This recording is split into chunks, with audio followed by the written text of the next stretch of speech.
Hello students, I am Ravi Kumar from KV CRPF Mokama घाट।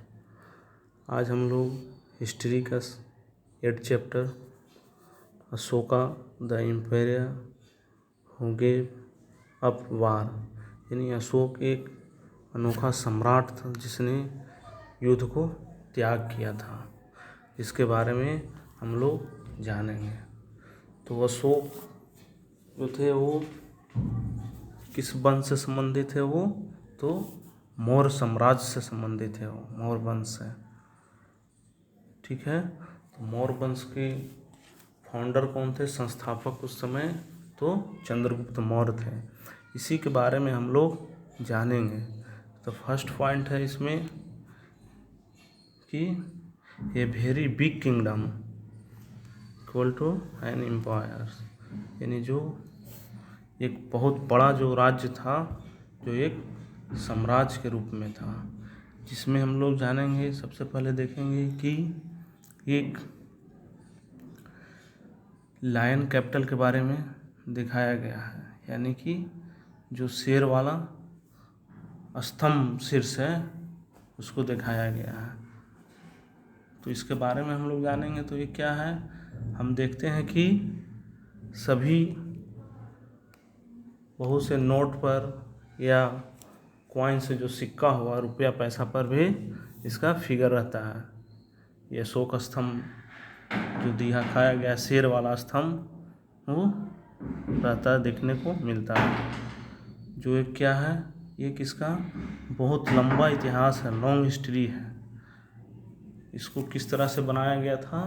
तो stone जो पत्थर होता है उसको काट कर बनाया गया था और इसे सारनाथ में एक विशाल स्तंभ जो पिलर पर स्थापित किया गया था। इसको देख सकते हैं, फिगर में भी दिखाया गया है।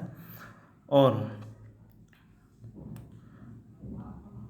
जो ये स्तंभ शिलालेख लिखने का जो प्रचलन जो लाया गया पत्थर पर लिखने का, वो फर्स्ट बार इंडिया में अशोक के द्वारा ही चालू किया गया था।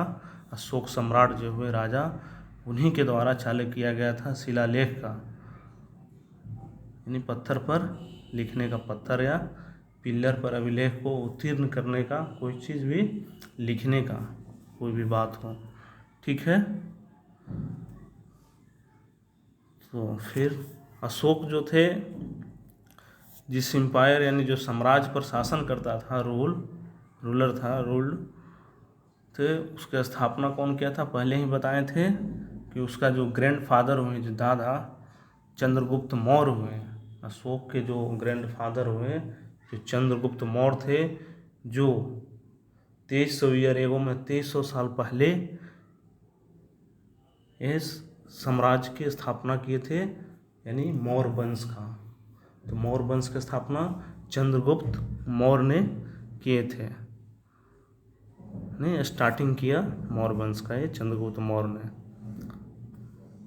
जो चंद्रगुप्त मौर्य थे, जो शासन किए उस समय, जो राजा बने, उसका मेन रोल उसको राजा बनाने में चाणक्य यानी कौटिल्य का था। चाणक्य कहिए या फिर कौटिल्य कहा जाता है उनको। वो कौटिल्य जो बहुत विद्वान ही व्यक्ति थे, वो बहुत वाइज मैन थे, बहुत बुद्धिमान थे वो, और राजा बनने में चंद्रगुप्त को हेल्प किया था ये कौटिल्य यानी चाणक्य। और फिर चाणक्य के बारे में हम लोग जानेंगे, उनके आइडिया क्या थे, उनके विचार क्या थे। उसके जानने के लिए हमें एक अर्थशास्त्र बुक में मिलता है। क्या थे? चाणक्य के बारे में अर्थशास्त्र बुक लिखे हैं, चाणक्य का ही बुक है अर्थशास्त्र। उसमें देखने को मिलता है उनके आइडिया क्या था, आइडिया। ठीक है, फिर एक वंश के बारे में दिया गया, डायनेस्टी।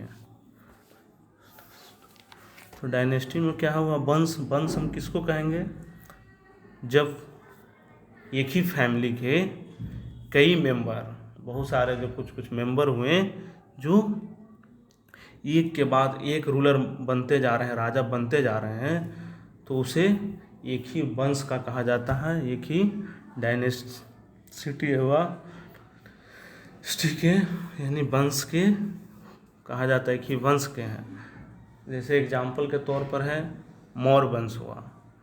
मौर्य वंश के फाउंडर कौन थे? चंद्रगुप्त मौर्य। फिर उनके बाद उनका बेटा बना बिंदुसार राजा। फिर बिंदुसार का बेटा राजा बना अशोक।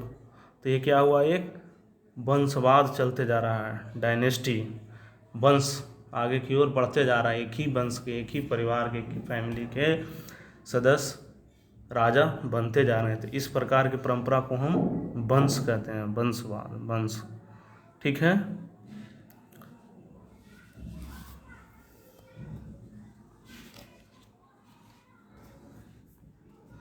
फिर इसमें जो साम्राज्य था, ये मौर्य साम्राज्य में बहुत से सिटी थे, बहुत से नगर थे। उसमें बहुत बड़ा साम्राज्य था, इसलिए उसमें बहुत से सिटी भी थे, जिसमें इस साम्राज्य के राजधानी जो कैपिटल होता है मुख्य रूप से कहाँ कहाँ थे? तब पाटलिपुत्रा में, जो प्रासी प्रांत एक प्रांत के रूप में बटा हुआ था, एरिया के रूप में। तो ये पूर्वी एरिया का था पाटलिपुत्र। और फिर एक उज्जैन, और फिर एक तक्षशिला जो नॉर्थ पथ के था, उत्तरी पथ के मौर्य प्रांत जो था, जितना भी उत्तर में, उसकी राजधानी कैपिटल तक्षशिला थी। तो इसका फिगर में भी देखिएगा, तक्षशिला देखिए उत्तरी साइड में है, फिर पाटलिपुत्र पूर्वी साइड में है, फिर उज्जैन जो सेंट्रल में है, सेंट्रल इंडिया में, मध्य में है। ठीक है। जो तक्षशिला के बारे में बोल रहे थे अभी, तो तक्षशिला क्या था? नॉर्थ वेस्ट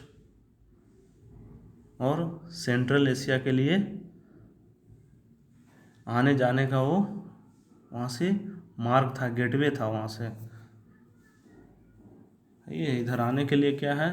रास्ता वहीं से था, आ सकता था। ठीक है, तक्षशिला से होते हुए। और फिर उज्जैन के बारे में जानते हैं। तो उज्जैन क्या था? ये नॉर्थ और साउथ के भारत इंडिया में आने जाने का रास्ता रहता था। यही मुख्य पॉइंट है, इसी से होकर जाता था, नॉर्थ और साउथ दोनों साइड उज्जैन से ही होकर जाता था। ठीक है। अब पाटलिपुत्र तो है, ये पूर्वी एरिया में है, पूर्वी प्रांत की ये राजधानी था। ठीक है। और इस साम्राज्य जो हुआ, जो और भी अदर एरिया में थे, जहाँ पर कि उस क्षेत्र में फार्मर लोग रहते थे और हेडर्स लोग, यानी किसी किसान और पशुपालक लोग के गांव भी थे अदर एरिया में। और जो सेंट्रल इंडिया था, जहाँ पर ज़्यादातर हिस्सा में कहती था फॉरेस्ट था, जंगल पाया जाता था। अभी भी देखिएगा सेंट्रल इंडिया जो मध्य प्रदेश पड़ता है, वहाँ सबसे अधिक फॉरेस्ट है। उस समय भी जंगल सबसे अधिक सेंट्रल इंडिया में ही था। तो जहाँ के लोग क्या करते थे? उनका कार्य था अपना फल फूल खाने के लिए जमा करते थे, संग्रह करते थे, और भोजन के लिए जानवर का भी शिकार करते थे, ताकि उनका भोजन हो सके।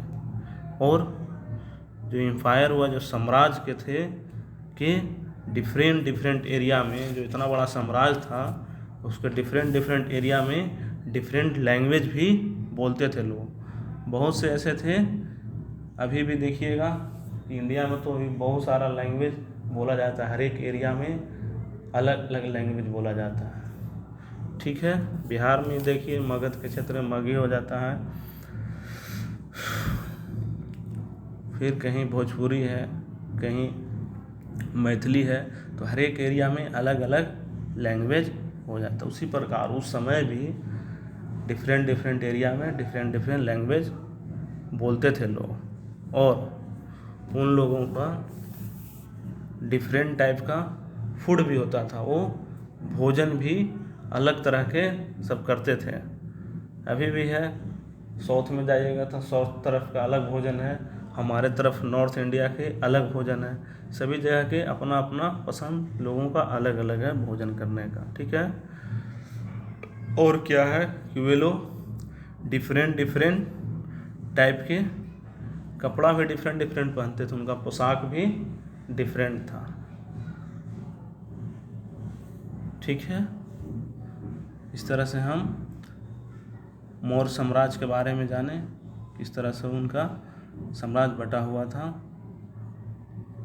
और लोगों की डिफरेंट डिफरेंट लैंग्वेज थी, डिफरेंट डिफरेंट फूड था और डिफरेंट लोगों का कपड़ा भी पहनते थे, क्लॉथ्स जो हुआ था, ठीक है। और फिर एक पॉइंट हम लोग जानेंगे, how are imperial different from kingdoms, यानी राज्य जो है जो साम्राज्य से किस प्रकार से डिफरेंट है यानी भिन्न है, ठीक है। तो जो एम्पायर्स जो होते हैं जो किंगडम से बड़ा होता है, जो साम्राज्य जो होता है जो राज्य से बड़ा होता है, जिसके प्रोटेक्ट के लिए, जिसके सुरक्षा के लिए, साम्राज्य की सुरक्षा के लिए क्या है, बहुत बड़ी सेना की ज़रूरत पड़ेगी, आवश्यकता होगी, इसलिए एम्पायर्स को किंगडम से ज़्यादा रिसोर्स जो संसाधन जो होता है उसकी भी आवश्यकता होगी, जिसके लिए क्या होगा, कहाँ से आएगा रिसोर्स, तो उसके लिए बहुत बड़े संख्या में, लार्ज नंबर में टैक्स कलेक्ट करने के लिए, जो कर होता है टैक्स को जमा करने के लिए ऑफिसर की भी आवश्यकता होगी, ठीक है। इस तरह से हम जाने एम्पायर और किंगडम में डिफरेंट।